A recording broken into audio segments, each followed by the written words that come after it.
പണ്ടൊക്കെ പനിക്കൂർക്കയില്ലാത്ത വീടുകൾ ഉണ്ടായിരുന്നില്ല. ഇലയാണ് പ്രധാന ഔഷധ ഭാഗം.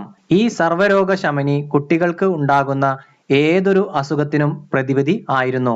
പനിക്കും ജലദോഷത്തിനും കഫക്കെട്ടിനും ചുമയ്ക്കും നീർക്കെട്ടിനും വയറുവേദനയ്ക്കും ഗ്രഹണി രോഗത്തിനും പ്രതിവിധിയായിരുന്നു പനിക്കൂർക്ക അഥവാ ഞവര. കർപ്പൂരവല്ലി, കഞ്ഞിക്കൂർക്ക എന്നും പ്രാദേശികമായി ഈ ഔഷധ സസ്യം അറിയപ്പെടുന്നു. പനിക്കൂർക്കയുടെ ഇലയിട്ട് തിളപ്പിച്ച വെള്ളം കുടിക്കുന്നതും പനിക്കൂർക്കയുടെ ഇല പിഴിഞ്ഞെടുത്ത നീര് സേവിക്കുന്നതും ആരോഗ്യത്തിനും രോഗപ്രതിരോധ ശേഷി വർദ്ധിപ്പിക്കുന്നതിനും പലതരത്തിലുള്ള രോഗങ്ങൾ ശമിപ്പിക്കുവാൻ വേണ്ടിയുള്ള ഒരു ഉത്തമമായ പ്രതിവിധിയാണ്. പനിക്കൂർക്കയുടെ ഒരു ഇലയെടുത്ത് അതിന്റെ നീരിൽ രാസ്നാദിപ്പൊടി ചേർത്ത് ചൂടാക്കി നെറ്റിയിൽ പുരട്ടിയാൽ തലവേദനയ്ക്ക് ആശ്വാസം കിട്ടും. എന്നാൽ വൈകിട്ട് 5 മണിക്ക് ശേഷം ഇങ്ങനെ ചെയ്യരുത്. പനിക്കൂർക്കയുടെ ഇലയുടെ നീര് 2 മില്ലി സ്ഥിരമായി സേവിക്കുന്നത് അസ്ഥികൾക്ക് ബലവും